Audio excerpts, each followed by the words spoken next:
నేను చెక్కలు చేయడానికైతే చూడండి ఈ సోలు అయితే మిల్లు తీసుకెళ్ళుకొని ఆడించుకొని వచ్చిన పిండితో అయితే చెక్కలు అయితే చేయడానికైతే తీసుకెళ్తున్నాను.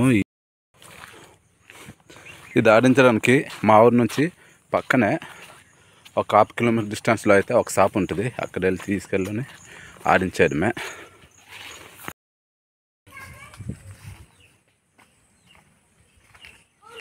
ఇవి మాకో తెలుసా ఫ్రెండ్స్, మేమైతే అంకుడాకు అంటాము. మీ ఏరియాలో మీ భాషతో ఏమంటారో చెప్పండి.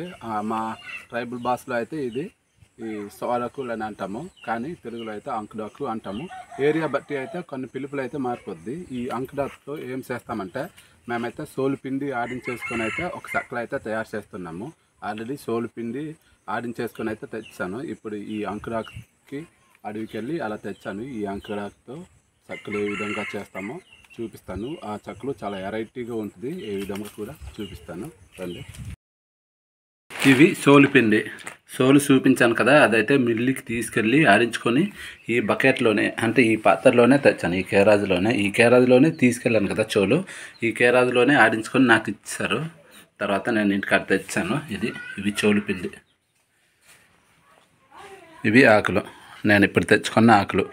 ఈ సోలు పిండిని వాటర్ని తర్వాత బెల్లం ఈ రెండు మిక్స్ చేసుకొని ఒక పాత్రలో అయితే కలుపుతాను. కలిపేసిన తర్వాత అయితే ఈ ఆకులు ఒక్కొక్క ఆకుల్ని ఒక్కొక్క సక్కలుగా వేసుకొని చేతులతో పాత్రలో ఉంచేసుకొని పొయ్యిలో అయితే వేడెట్టాలి. దాదాపు ఒక 1/2 గంట సేపు అయితే వేడెడితే అవి సక్కలు తయారవుతుంది. అది కూడా ఏ విధంగా అవుతుందో క్లియర్గా అయితే చూపిస్తాను.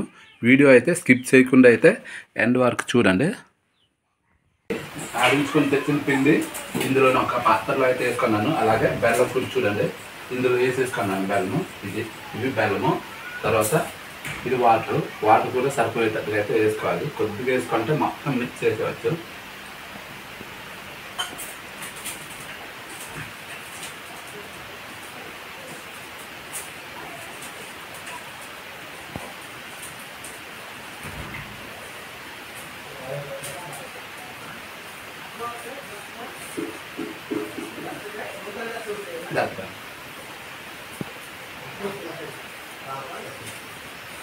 ఇది మొత్తము ఈ విధంగా వచ్చేటట్టుగా అయితే మొత్తం కలుపుకోవాలి.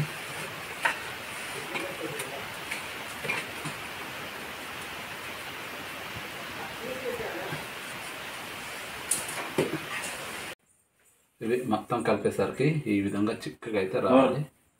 చిక్కగా వచ్చిన తర్వాత ఒక్కొక్కటి ఈ ఆకులో అయితే పెట్టేసుకొని ఒక ఆకు తర్వాత ఒక ఆకు పాత్రలో వేసుకొని వేడెట్టడమే.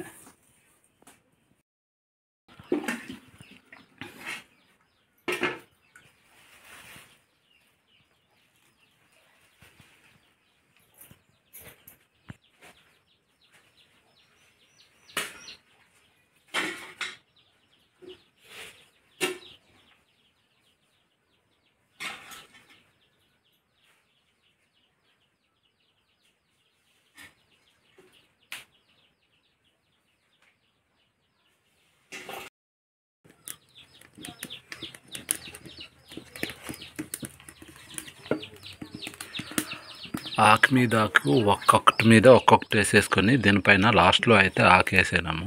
ఆకు వేసుకొని ఈ పైన కూడా కొద్దిగా నీరు వేసిన తర్వాత డైరెక్ట్గా పొయ్యిలో అయితే వేస్తాము.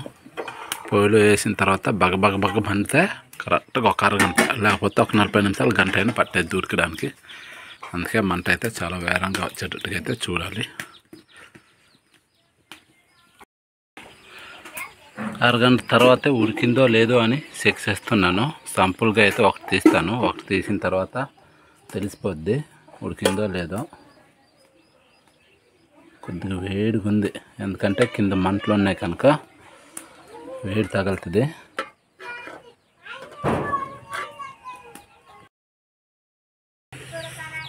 ఈ సక్కలు అయితే ఉడికిపోయింది. సింపుల్గా ఒకటి తీసాను కదా, ఇదిగో ఈ శాంపుల్కి తీసింది అయితే ఇది ఉడికిపోయింది. అందుకే ఇవి మొత్తం పొయ్యిలో ఉన్నవి అయితే దింపేసుకొని మొత్తం చల్లారేంత వరకు ఒక 1/2 గంట సేపు వండేసుకొని మొత్తం అందులో ఉన్నదానికైతే తీసేసుకొని చూపిస్తాను ఏ విధంగా ఉంటుందో. ఆల్రెడీ శాంపుల్కి తీసిన ఒకటైతే ఇదిగో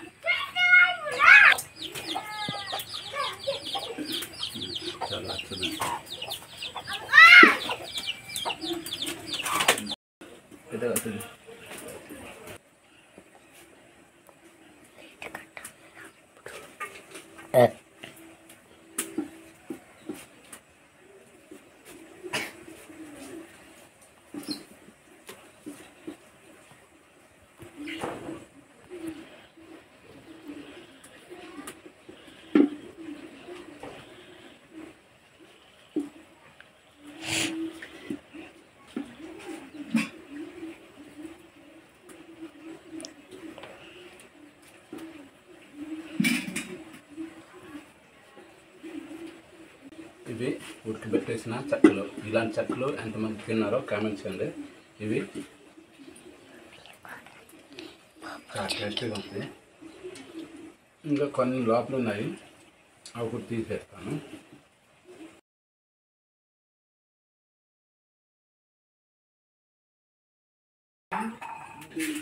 ఇది అంకుడాకులు చెక్కలు. ఈ అంకుడాకులకి బెల్లం టేస్ట్తో పాటు ఈ ఆకే స్మెల్తో చాలా సూపర్గా వస్తుంది. అందుకే మా గిరిజనులు ఎక్కువగా ఇలాంటి ఆకులతో అయితే చెక్కలు చేస్తూ ఉంటాము. కానీ ఇలాంటి చెక్కలు ఇప్పుడు అరుదుగా ఒకసారి ఎవరో ఒకరు మాత్రమే చేస్తూ ఉంటారు. మేమైతే ఈసారి తినాలనుకొని చేసినాము.